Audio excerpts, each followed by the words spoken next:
Mara.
Ini kalau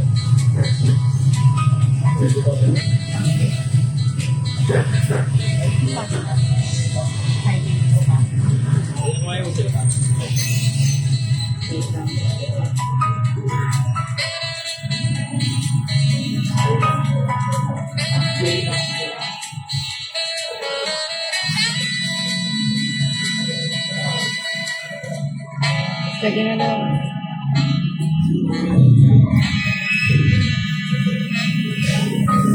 Invite ko sila ako.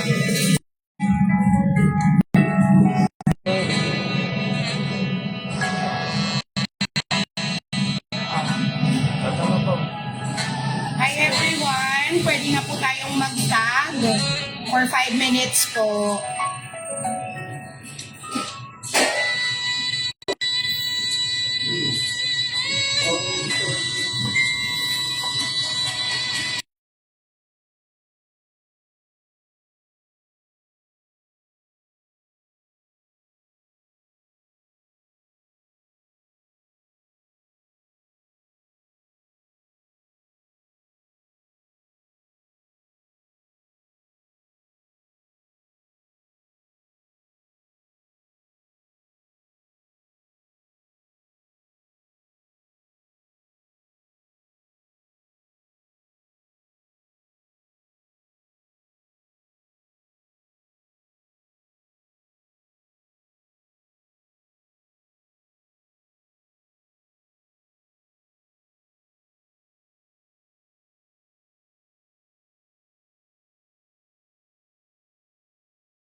Magandang gabi po sa ating mga viewers.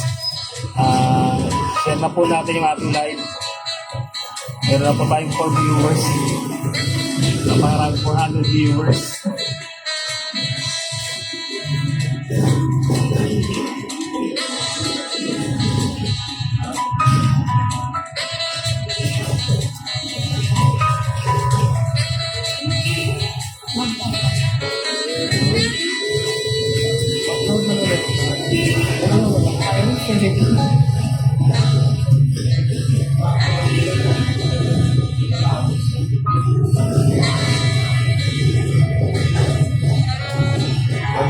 Ang bukas po ay si Robin Star. Stability. Ay, ito po. Hindi na may kumain yung viewers or package. Ito pala. Tingnan niya natin. Ano ba ang sabi ko? Ay, sa akin na tingin. 4 viewers pala sa kanya na to. Pero ba nag-check up yun?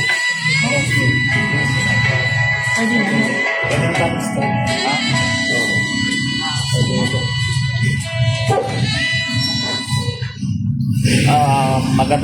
Magandang gabi po sa ating lahat.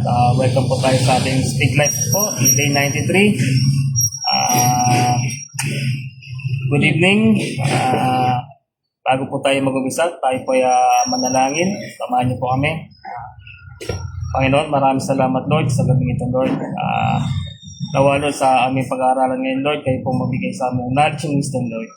Ganon din Lord sa aming mga kapatiran Lord, sa iba't ibang lugar Lord, na nakikinig po sa amin Lord. Lord, kayo pong umipo sa kanilang mga puso. Ganon din sa aming mga kapatiran, wala Lord, nasa bahay, sa kanya-kanyang trabaho Lord. Lord, nawa Lord na puin mo sa kanilang puso Lord na itong gawain na ito Lord. Sa ibang mga tao Lord na ma-share Lord ang iyong mga salita. Ito po kami sa dalang Lord sa pangalan ni Jesus. Amen. Magandang gabi po sa ating lahat Lord. Magandang gabi po sa ating lahat. Nakakaba pa rin ako.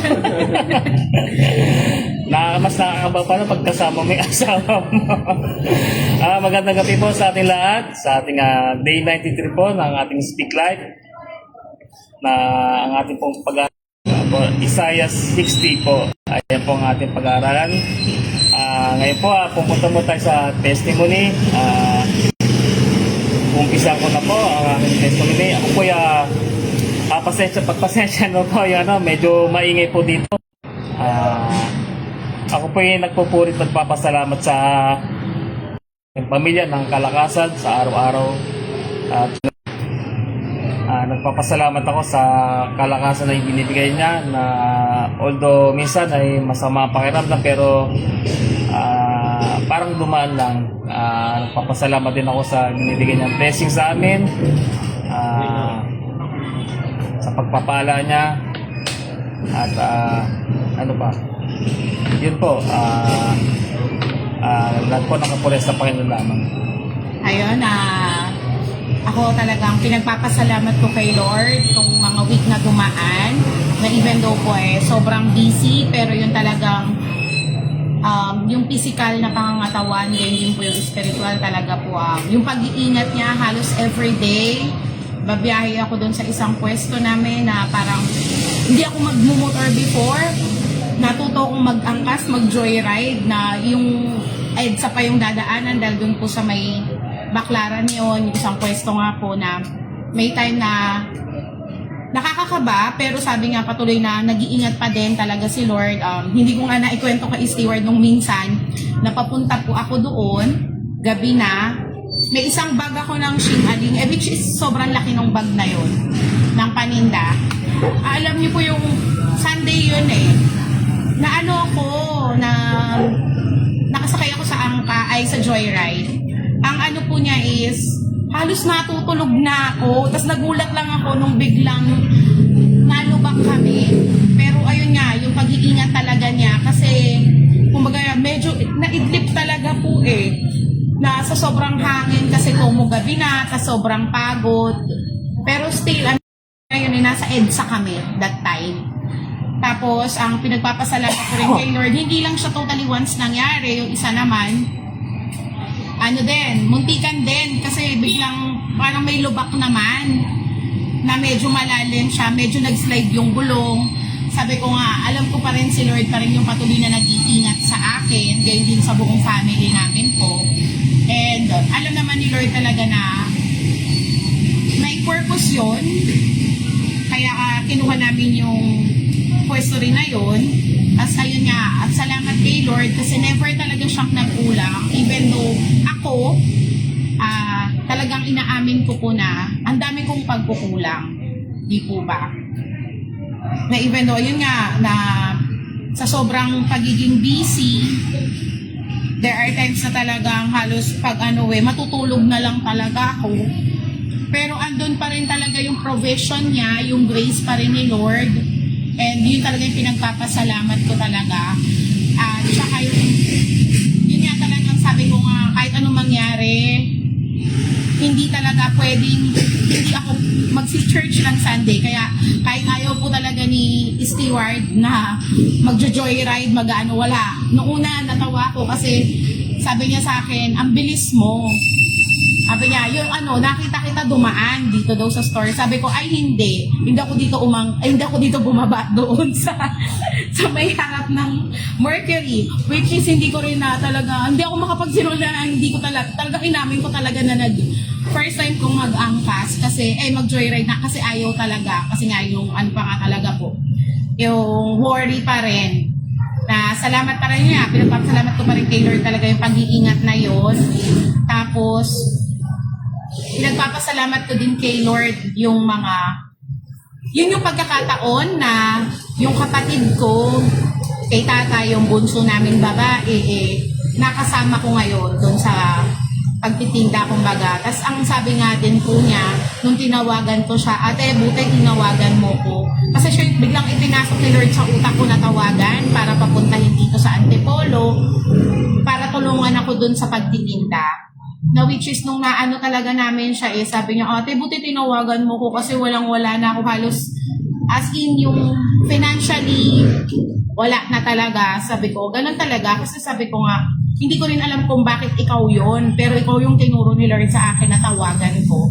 Ayun, salamat dun sa pagkakataon na yun at nakakasama ko yung kapatid ko na even though ngayon ay nasa Baclaran siya.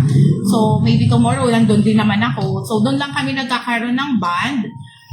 Ayun, pinagpapasalamat ko rin kay Lord yung provision niya din sa kapatid ko, kay Anchi na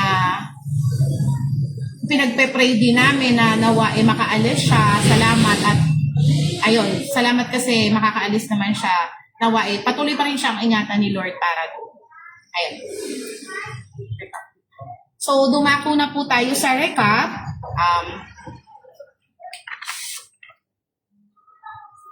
Sabi nga po, di ba, nung last Sunday, pag tayo ay Pilipino, sabi nga ni Pastor noon, ang sa kultura natin, yung pag tayo ay may bisita, ay ibinibigay natin or pinapatulog sa sa couch or yung sa upuan, sa sala, pero sila talagang inaano talaga tayo kahit hindi tayo komportable, okay lang, di po ba?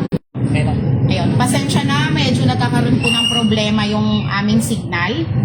And ang sabi kasi dun sa Isaiah verse 10, ang sabi nga po dito is, ang mga anak din ng mga dayuhan ay magtatayo ng inyong mga pader at ang kanilang mga hari ay maglilingkod sa iyo sapagkat ang aking puot ay sinasaktan kita, ngunit sa aking kabutihan ay naaawa ako sa iyo. Ayun po. So, sabi nga din po, si Lord is talking about sa new, di ba? About new. Na madami daw nagsasabi ng ang Isaiah 60 ay isang prophecy bago pa yung Babylonian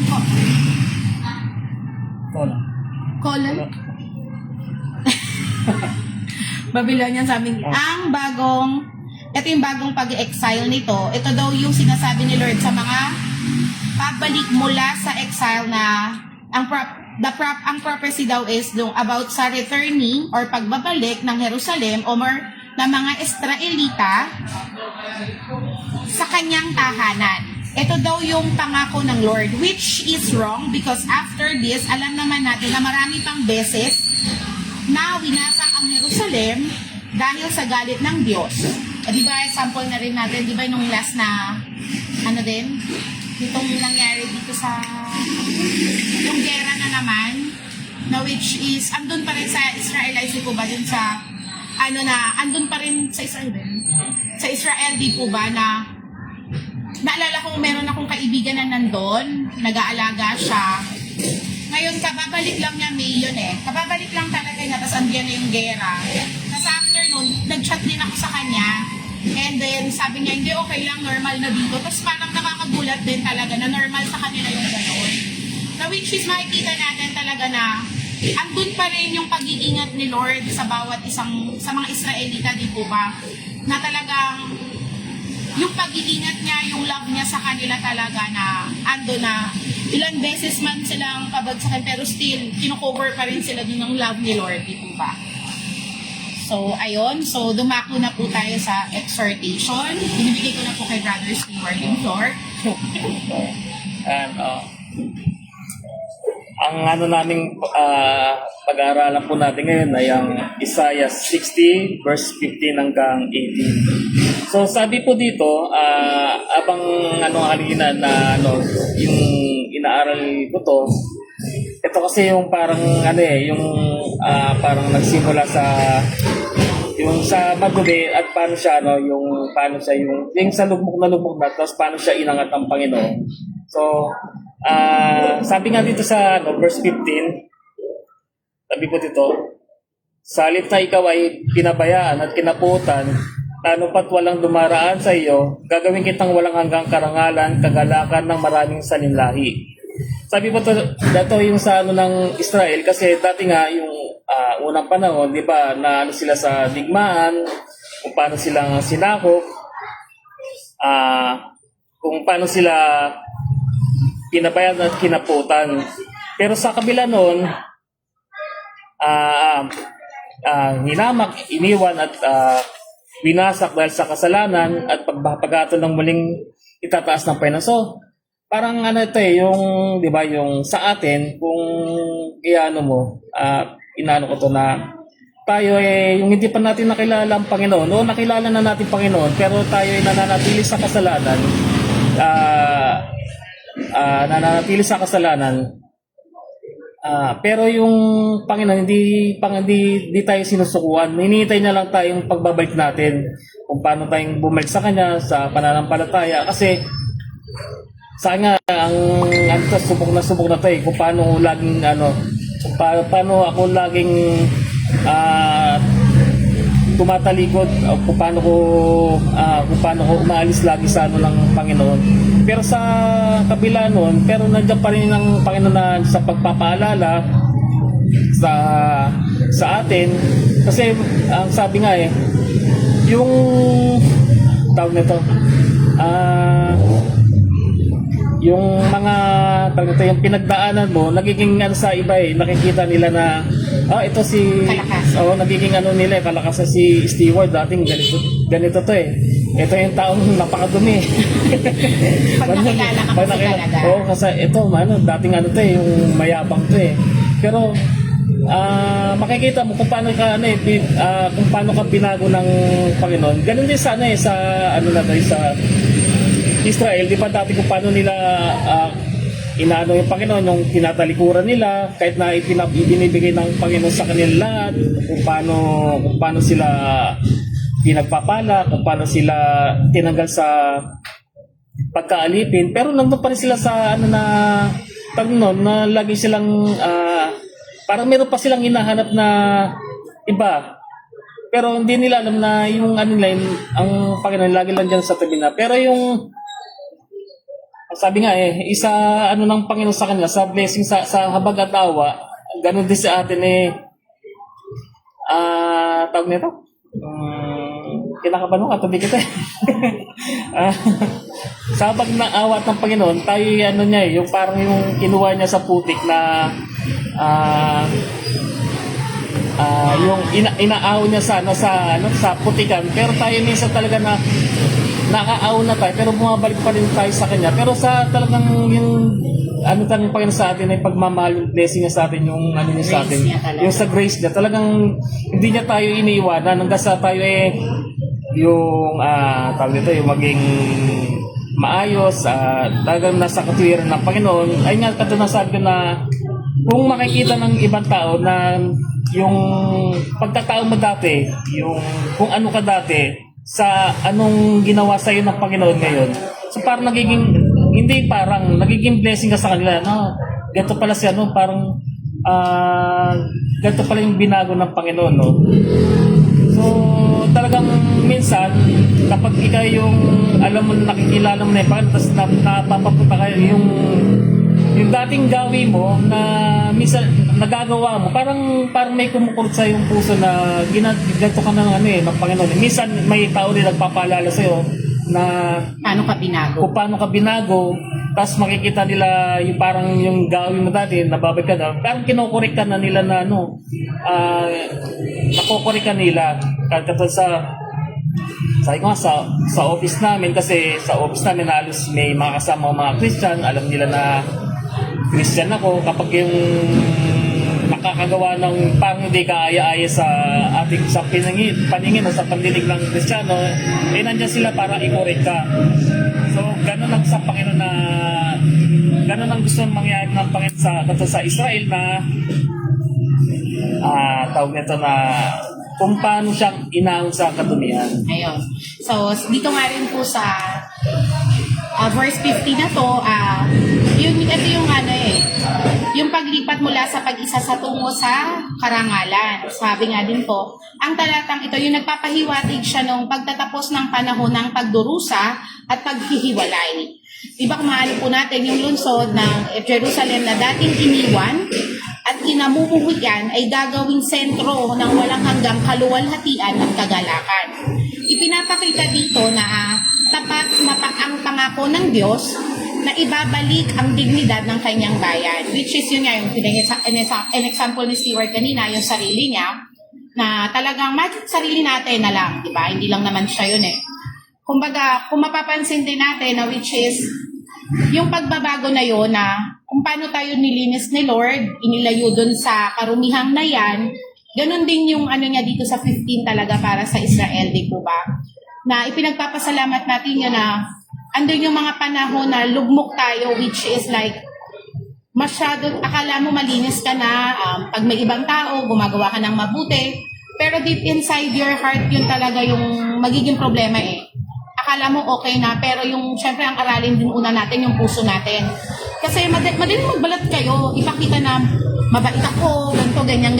Pero deep inside, yung nasa puso natin, yung nasa puso mo, ganun pala karumi. Kumbaga, inaayos pa rin tayo, ina-process ni Lord na actually nararamdaman ko yan kumbaga alam kong mali na yung ginagawa ko, which is kahit alam kong mali, parang hindi, ito kasi yung talagang tama, pero alam mong mali. Pero anong gagawin sa'yo ni Lord? Andyan agad. Salamat dun sa, anong tawag dun? Salamat dun sa mga corrections. Hindi lang corrections, yung yung mararamdaman nating parang burden, nabiburden ka dun sa ginagawa mo. Na which is salamat dun kasi binigyan tayo ni Lord ng knowledge and wisdom and discernment, di po ba? Na maramdaman natin yung mga ganung bagay. Nagiging sensitive na tayo. Unlike before na, katulad nga, example, si Stewart. Sa amin mag-asawa na lang, di po ba?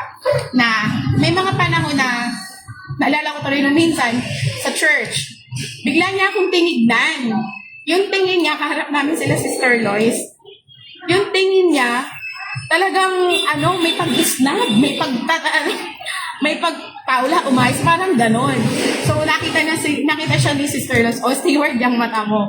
Yung mga ganong correction na, alam niyo po yun na, yung correction na with love, talaga na, hindi yung review with love talaga, yun talaga na, even though salamat dun sa mga pagkakataong ganon, at yun, bigla na lang siya natawa, tapos parang habang pinag-uusapan namin ngayon, after nun, hindi kasi ganito kumbaga yung sa paliwanag, nagpapaliwanagan kami kung ano yung, bakit ganon, di po ba?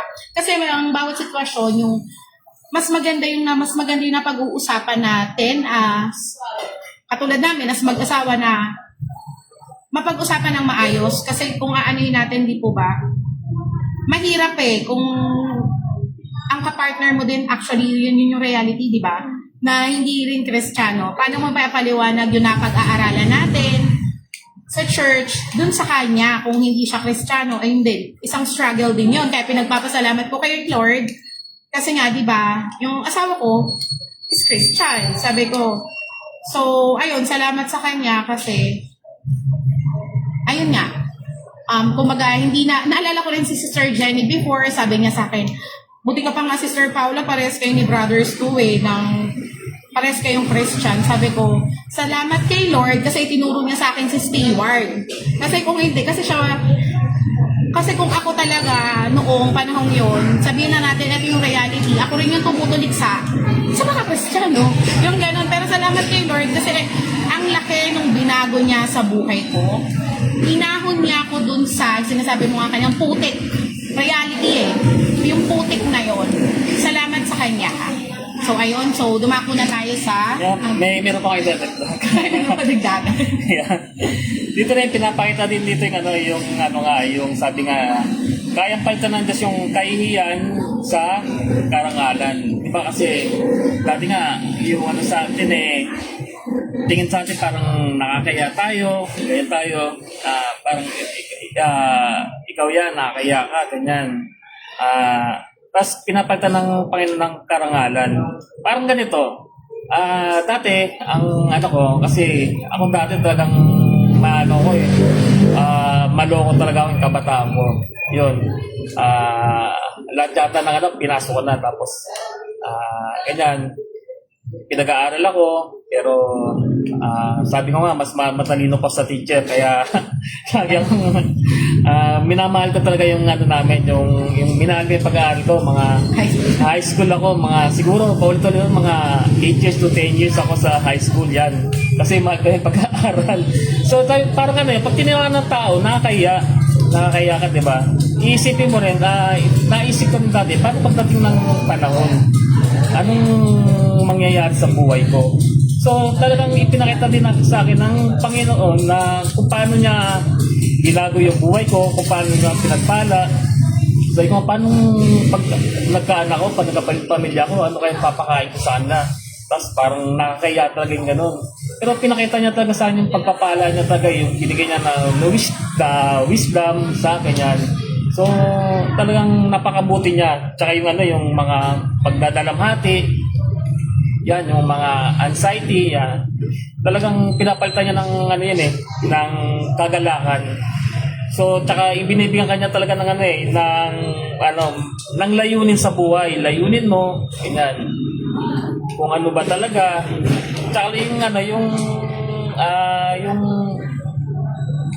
nakilala ko taga Panginoon, nagkaroon tagang ng layunin na ito, pati yung asawa ko. Kasi, sabi ko nga dati, ito si Paula, napakahirap talaga Sabi nga niya kanina, talagang ito yung kalaban ng mga ito talagang kalaban na kalaban ko Kapag magsisimba ako, talagang galit na galit ko kapag yung may practice, may message niya ako, nakagalit siya sa akin. So, hanggang sa ito na naging mag-asawa kami na nagtrabaho ako. Kumbaga, sa yung naging bisyo ko taga dati, kasi nagiinom taga ako, naglalasing taga dati, nawala na yun. Tapos yung nakilala ko siya, naging mag-asawa kami, tinuruan niya ulit ako.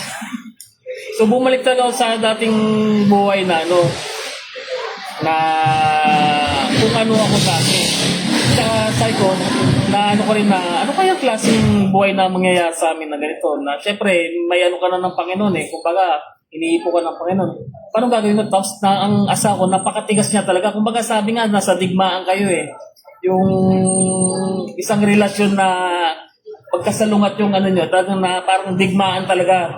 Kasi mayroong ibabato sa isa't isa Hanggang sa, ayun nga, nalayo na sa Panginoon. Tapos, ang ano, tagang totaling wala na talaga ako sa ano, wala na akong ano sa Panginoon, wala na ako ano sa pagsisimba, dinalikuran ko na talaga. Hanggang yung Panginoon na lang yung gumawa talaga ng paraan na pinaalis niya ako dito sa Pilipinas, itinapon niya ako sa ano, sa bansa ng Arabiano. Tinapon niya ako sa disyerto kasi tigas ng ulo mo doon sa disyerto. Yan. Tapos dito sa ano si Paula yung nagkaroon ng ano sa pagsubok sa buhay namin na yung anak namin nagkaroon ng sakit na talagang inoperahan. Tapos mismong si Paula na naganap sa Panginoon, siya na talaga yung lumapit, talagang hinanap ng Lord. Kasi hindi ko siya kaya talaga eh. Hindi ko talaga siya kaya kahit anong paliwanag ko na ano eh. Iba talaga si Lord ang kapag gumawa ng ng paraan.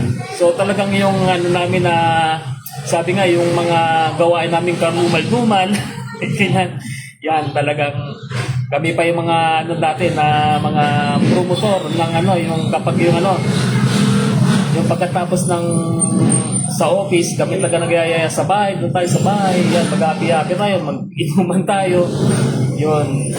Siyempre, pag tinignan ng iba noon, kahit na yung tita namin na sinasaway kami sa ganyan, ng pastora, baliwala na, labas na sa tenga. Yun na talaga yung binago niya, nagpapasalamat sa Panginoon kasi ipinakita niya talaga sa amin yung tamang daan, yan, talagang yung buhay namin na nakakaya, ipinalitan niya talaga ng may karangalan. Yon. So, sabi sa ano ba tayo? Sa 16. Sabi po dito sa 16, ikaw ay sususo sa gatas ng mga bansa at sisipsip ng dibdib ng mga hari. At iyong malalaman na ako, ang Panginoon, ang iyong tagapagligtas at ang iyong manunubos, ang makapangyarihan ni Jacob. Sabi nga po sa verse 16, di po ba, kung mapagnilayan po natin, ang pagiging sentro ng yaman at sustento ay yung dito inilalarawan ng Diyos ang Sion na mamasdan ang gatas ng mga bansa at sususuhin ang mga dibdib ng mga hari. Sabi nga po dito, nangangahulugan ito na ang mga bansang dating umaapi sa kanila ay magsisilbi ngayon sa kanila at magdadala ng kanilang yaman at susuporta sa kanila. Kinikilala ng lahat na si Yahweh ang kanilang tagapagligtas at manunubos. Diba?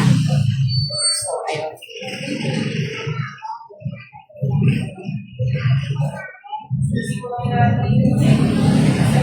Sabi nga rin po dito, di po ba, kung bubulay-bulayan din natin to na ang kapangyarihan at yaman ng mga bansa ay magsisilbing pagkalinga at sustansya ng Zion na magpapatunay na ang Diyos ang tanging pinagmumulan ng ating kaligtasan. So, katulad nung sinabi nga ni Stewart kanina na yung nagkasakit yung anak namin, di po ba? Kasi kung hanggang ngayon hindi kami inahaw ni Lord doon sa karumihan na yon, andun pa rin kami doon sa siguro sobrang putik, hindi lang putik no? Ang magiging na namin Kasi doon salamat doon kasi yung sa kaligtasan na yon. Hindi nagkataon. Plano ni Lord yon na umalis si Stewart at yung panahon yun napunta siya sa disyerto na walang signal na nagkasakit si Josh. And before kasi hindi ko rin kinakausap yung tita niya na pastora kasi siya kasi yung mga tinataguan namin ng mga alak nung panahon yun. So, hindi kami close. So, pero nung panahon yun, nagulat ako dun sa pagkilos ni Lord na wala akong matakbuhan, kundi si Lord lang. At ginamit niyang kasangkapan yung tita ni Stewart na si Mama Den, na ang ginawa niya is, siya lang yung nakontak ko tawagan. Kasi talagang for operation na siya. Ang sabi niya is, sabi ko, ano pong gagawin natin? Sabi niya, huwag kang mataranta. Ang gagawin mo lang natin is mag-pray. Mag-pray mo yung anak mo kay Lord. At alam naman natin may purpose siya kung ba't mangyayari yung ganung sitwasyon. So, pinagpapasalamat ko yun kay Lord na yung paggamit dun sa mga gadong sitwasyon. Kumbaga, ito yung sinasabi yung yung trials turn into a blessings. Di po ba? Salamat dun sa trials na yun na naging blessing sa amin. Sa buhay ko lalo na, sa family namin. Di po ba? So, ayun siya. At sabi ko nga, kung ganang amin, katulad ng sinasabi ni Stewart na kung sa kindness siya hindi ako kakayanin ng ganun. Kasi yung talagang sobrang matigas ang puso ko talaga. So, salamat doon kasi doon ako, siguro dahil din doon sa struggles na pinagdaanan na yon na nagiging blessing na rin sa akin kasi katulad noon, yung mga ganong sitwasyon doon ako tumatag. Di po ba? Kaya lang yung pagtatag ko talagang sobrang tumigas yung puso ko. Pero sabi nga po, di po ba, sa isang verse sa Bible na yung mga pusong yan, di po ba? Wala yan. Kung yung mountain, di po ba, anong nangyari? Kaya mo ni Lord, di po ba? Lahat yung pwede niyang isang snap, di po ba? Even our lives, di po ba? Isang snap. Pag ginano ni Lord, mamatay tayo, wala na, patay na. Di po ba? So, ayun. Kaya nga sabi ko, salamat dun sa panahon na talagang ang haba ng panahon na ibinigay ni Lord na kumbaga bata pa, sabi nga ganun, di po ba, na nakilala namin siya and salamat kay Lord kasi hindi siya nagsawa sa amin. Even though paulit-ulit yung kasalanan, pero still salamat pa din dun sa kasalanan na nangyayari na inaalaw niya kasi dun kami tumatatag. Even nung sa amin mag-asawa. At saka, doon natutunan ko din. Kasi noon, hindi po ako hindi po talaga. Siya walang say. Basta titignan ko lang siya. Yung tingin na umayos ka, yung mga ganon. Pero ngayon pinagpapasalamat ko kay Red kasi tinuruan niya rin talaga ako na sabi nga, di po ba, kailangan na so, sa bagong mga mag-aasawa dyan, alam ko maraming nakalinya. Talagang ganon po. Tayo sa bawat sitwasyon, di po ba, na kung talagang tama ba. Kasi hanggat maaari talaga, pag alam ko naman talagang mali yung asawa ko, may mali, is hindi ko naman siya talaga inaayunan. Kumbaga, ayun ang role natin, may time talaga na pride. Yun yung reality, di ba? Yung pride Sabi nga, di ba yung pride, panglaban na lang yan Hindi yan kailangang kasi alam naman natin walang kabuluhan yun, kumbaga. So, ayun, dumako ng... At nga dito kapag ang ang pinakamalagang bunga sa pagdating sa Panginoon kasi inaano nila na yung yaman. Dapat kapag sa di ba, naglilingkod ka sa Panginoon, dapat mayaman kasi hindi ka pababayan ng Panginoon na ayun ang mga mindset ng iba dapat may pera ka, may ganyan ka, may yaman ka. Hindi.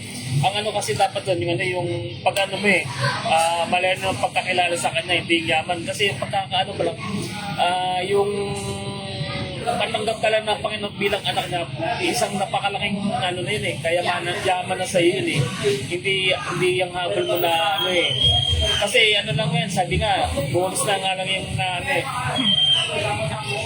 magiging bonus mo na lang yan yung magkaroon ka ng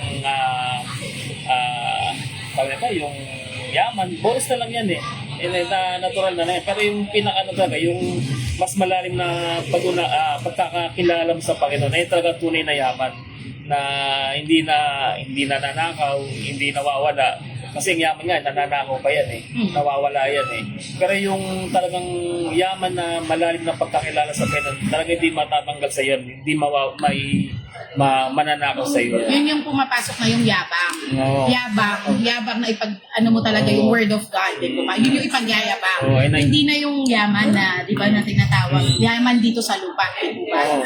Kasi pag minsan, kapag yung nakaano sa yung yaman na talaga, kasi nagbabago rin ang tao kapag nagbabago yung tao kapag nagkakaroon na nag-iiba na yung nag-iiba na, ay nga nagkakaroon din ng yabang, nagiging mayabang na, nag-iiba na yung mindset niya, nawawala na siya kasi meron na siya Kung hindi niya sinusubok lang din minsan tayo sa ganyang mga bagay na sa pagdating sa yaman.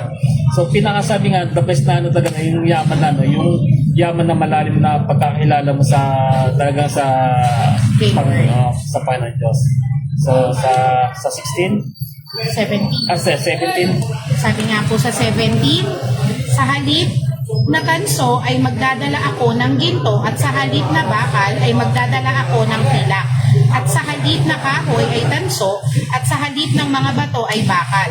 At gagawin kong ang kapayapaan ng inyong mga pinuno at ang katwiran ng inyong mga taga-singil.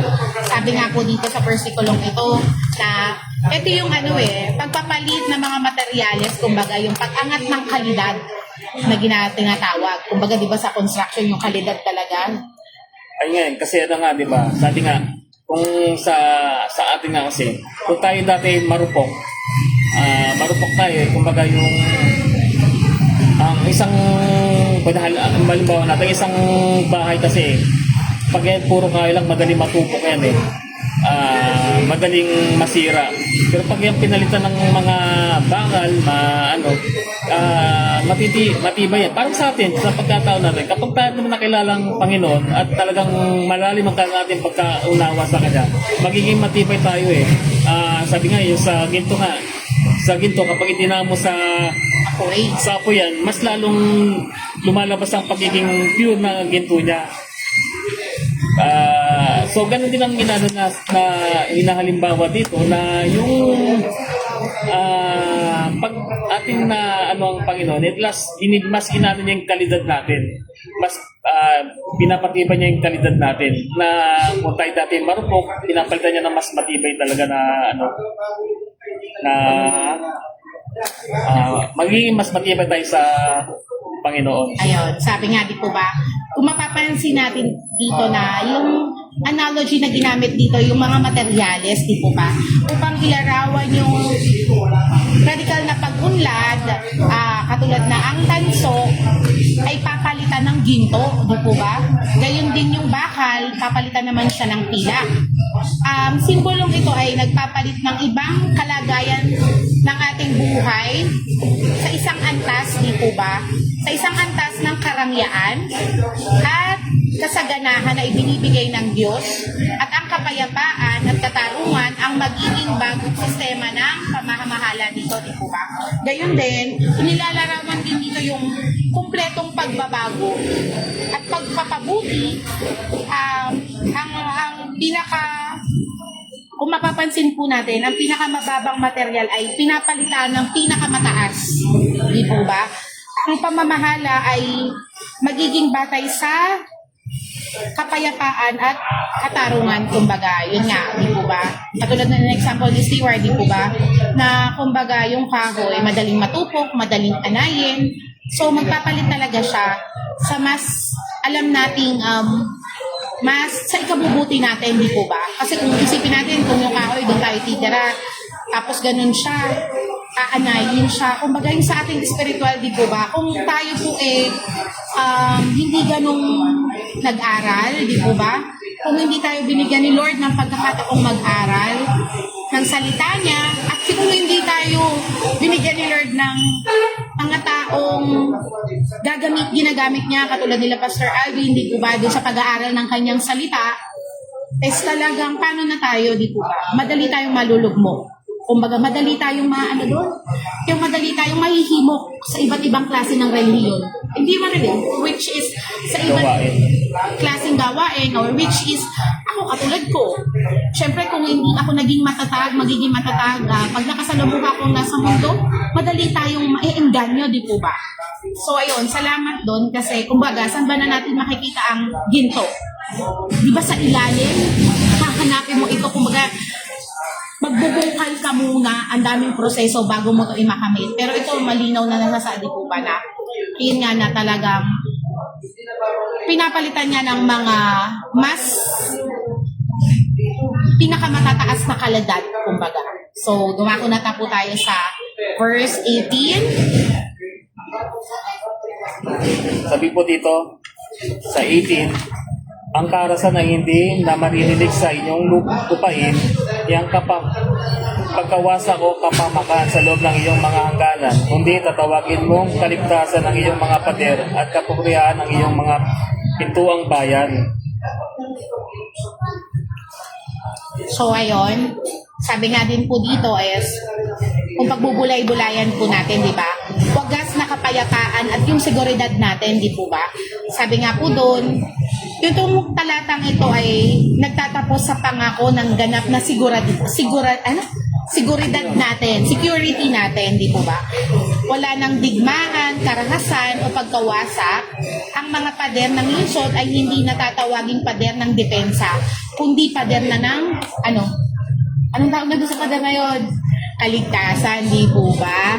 At ang mga pintuan ay tatawagin ng pagpupu.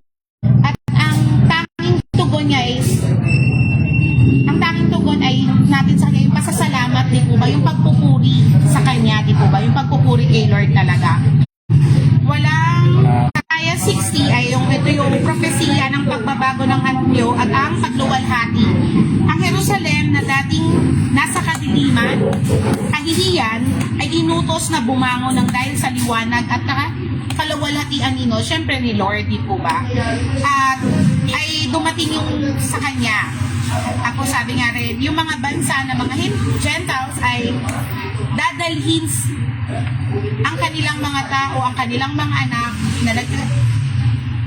na nagkalat at ang kanilang yaman. Ano po ba yung kayamanan nila noon? Di ba yung ginto, pila, kahoy, patungo sa Zion upang parangalan ng Diyos.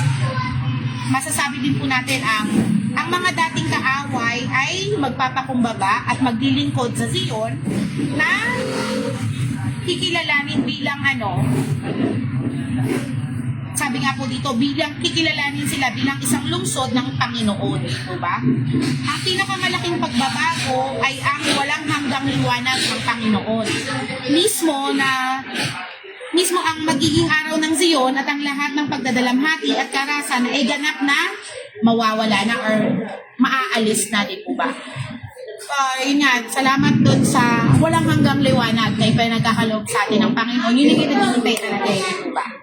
Tsaka dito sa sa verse, ipinapakita talaga ng Panginoon, ipinakita sa amin ng Panginoon na kaya binigyan niya tayo ng mga kalidad kasi dito na piniprepare niya tayo na maging matibay na sa lahat ng bagay kasi step by step kasi ito na katulad nga sabi ni Pastor na yung last yung linggo na kasi kumbaga kung ikaw hindi ka naman bibigyan kagad ng ng yung mga mabibigat na kung ikaw yung bata bibigyan ka ba naman bibilinan ka ba naman ng ng hindi mo pa kaya unawain. So ito kasi na parang ipinakita sa amin ng verse na to na sabi nga parang pagpapaalala ng Panginoon na kung paano kanya pinapatibay kung paano kanya binagong buhay mo, kung paano niya kung paano kanya inahon sa dating pagkatao mo, kung paano niya binago, kung paano niya tinaniman yung puso mo ng kanyang mga salita na dapat ngayon ay maging matibay ka na. Kaya itong pader to, dapat kasi kumbaga siya ang magiging pader mo na maging matibay ka na kahit anumang bagay na bumangga sa'yo, kung anumang mga tukso ang lumapit sa'yo na hindi mo hindi na makakapasok sa buhay mo kasi nabago ka niya, binigay niya ng mas mataas na kalidad yung mo So parang, di ba, yung parang nakakaya sa Panginoon na gano'n. Kasi parang nare-realize ko ngayon na parang oo nga, no? Hindi na parang, oo nga. Kasi pag neto na inano ka niya na, binago ka na dapat matibay ka na Hindi yung konting konting pitik lang, bigla ka na lang naman pay-pay, gano'n. Inalis ka na nga sa gano'n manghihina. Inalis ka na nga niya sa gano'ng sitwasyon. So parang inaano ka niya, no, na nire-remind tayo na, oy, itong ginawa ko sa'yo, pinatibay kita, ba't parang ganito, parang lalamya ka. Binigyan kita ng kumbaga sa tawag dito na binigyan kita ng matibay na pundasyon. Binigyan kita ng maanong pader. Bakit? parang ano, pag na to, nawa, at pag na pa, madali kang mapabagsak. Di po ba? Madali kang matukso. Madali kang matukso, madali kang kung anong ano sa'yo, madali kang madala. So talagang paalala sa atin to ng Panginoon. Yan. So, ayun nga po. Sabi nga, di po ba, kung babalikan po natin yung verse 17 and 18, di po ba? Ito yung pinapakita dito yung kapayapaan at katarungan. Ang pangitay ng Diyos ay yung para sa kanyang kaharian ay kapayapaan at katuwiran. Bilang sa mga pinuno, dapat tayo yung maging instrumento ng katarungan at kapayapaan sa ating mga komunidad tulad ng inaasahan ng Diyos para sa kanyang Zion, di po ba? Salamat dun sa talatang ito na talagang alam naman natin na pinapakita yung kung paano tayo binago ni Lord, di po ba? Tapos, binibigyan din tayo dito ng binibigyan din na ang ganap na pagkakaisa ng Diyos. Hindi po ba kung bubulay-bulayan natin na sinabi rin po dito, si Jesus bilang ang kaluwalhatian at liwanag, ang kaluwalhatian ng Panginoon at ang walang hanggang liwanag ay makikita natin dun sa mga binasa natin dito. Hindi po ba? Tapos rin po ay kinikilala din bilang ang mga pagpakilala din dito ni Jesucristo. Si Jesus ay yung katuparan sa propesiyang ito. Siya yung Lux Mundi. Kung ano natin, ang ibig kong sabihin nito is yung liwanag ng sanglibutan. Di po ba? Na nagdadala ng kaligtasan at nagluwalhatian sa kanyang iglesia. So, ayun. Sabi rin nga dito, ang katuparan sa iglesia or yung church age, bagamat may panghuling katuparan ng Israel, ang sapi ay espiritual na naglalapit sa iglesia ngayon. Ang iglesia ay siyang tumatanggap ng liwanag ng Diyos at siyang nagtitipon sa mga hintil, mga bansa upang dalhin sila kay Kristo. At ang kayamanan at yaman ng bansa ay tumutukoy sa mga kaluluwa at espiritual na handog na dinadala sa kaluluwa ni Kristo. So, sabi nga,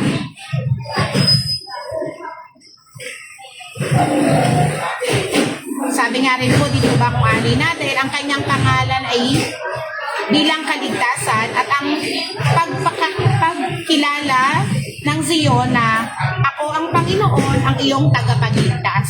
So, ayun po. So, ayun po. Dumako na tayo sa ano? Pasensya na po, medyo maingay talaga dito. So hanggang dito na lang po yung ano namin. Ay yung aming may share sa inyo. Tayo po yung mag-closing prayer na. Lord, hallelujah, Lord Jesus, Lord God, nagpupulit at papasalamat po kami ngayon sa pagkakataon ito. Alam po namin na pagtagumpayan na po namin, Lord, sa tulong mo, Panginoon, na anumang balakid yun nangyari, Panginoon, ikaw pa rin yung nakita at nahayag sa gabing ito, Panginoon. Anumang struggles, Panginoon, alam po namin na kayong patuloy na nag-ingat at gumabay sa amin, Panginoon. Salamat, Panginoon, sa inyong pag-iingat, gayon din sa aming mga kapatiran, Panginoon, na nakinig ng inyong salita, Panginoon, gayon din ang mga nasa biyahe pa, Panginoon, nasa kusang bahayan, Panginoon, gayon patuloy na mag-ingat, Lord, sa bawat isa sa amin, Lord, gayon din sa family ng bawat isa. Patuloy niyo po kami i-shield ng iyong holy blood, Lord Jesus. Hallelujah, Lord God. In Jesus' mighty name we pray. Hallelujah, Lord Jesus. Amen. Tumaon na po tayo sa paborito ng lahat. Sa shoutout po. Okay. Sige po. Okay. Shoutout po kay brother Roger Lego. Yan, kay Sister Lea Joy, shoutout. Kay Sister Weng Reyes.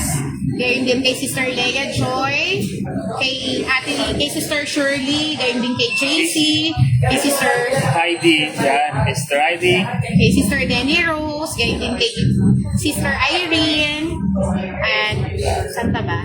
Tsaka kay Sister Lai. Nandiyan si Sister Lai kanina. Opo, tsaka kay Sister Mirna. Pastora Mirna. Ay, Yan. si Pastora Mirna, nandito po sa store ngayon. Gayon din si Kay Pastor Jay. Yan. Shoutout din kay Denny Rose Salisi. Yan. Salamat kay Andong. Yan. Shoutout kay Andong. Shoutout din po sa FOM pastors natin in churches. Shoutout kay sa Piodoran Church, kay Pastor Carl. Sa Badian Church. kila Pastor Al. Pastor Bong. Gayon din kila sa Tapel. Tapel Church, kay Pastor Vicente Salisi and kay Pastor Berting Salisi. Yan. Tsaka sa Burias Church, kay Pastor Alparico Flores. Pastor Al Flores. Yan. Tsaka kay Gunong Crusher Church, kay Pastor Jay. Okay, kay Pastor Alvin Ching. Yan. Tsaka kay Pastor Mirna. Tsaka shoutout din kay Sister Lois. Sister Lois, magaling ka na. Sis, magaling ka na po. Tsaka shoutout sa mga customer namin ang inihinin. And then shoutout din po sa outreach po natin sa Mendoza, sa Pinagbisan, sa veterans. Padilla, sa Tanay and Binangonan. Gayon din po sa Cubao, sa Borias. Gayon din sa Japan. Kay Brother Jerry, kay Sister Normita, kay Sister Weng, kay Brother Chris, gayon kay Sister Nori, kay Sister Anna, gayon din kay Brother Ras. And thank you po again sa ating mga viewers, gayon din sa mga nag-share, nag-tag. Kay Sister Nori, syempre. At nag-mention, salamat po. Kay Ana. And again po, see you tomorrow. Shoutout din kay Shoutout ulit kay Sister Lai. Kay Teacher Lai. And see you again tomorrow from FOM Badian Speak Live, day 94. 94. Ba't si Pastor si Sister Shirley? Ay, sorry! Kay Sister Vicky pala. Bukas po. Kay Sister Vicky po. Sige po, bye po. Bye! God bless sa bawat isa.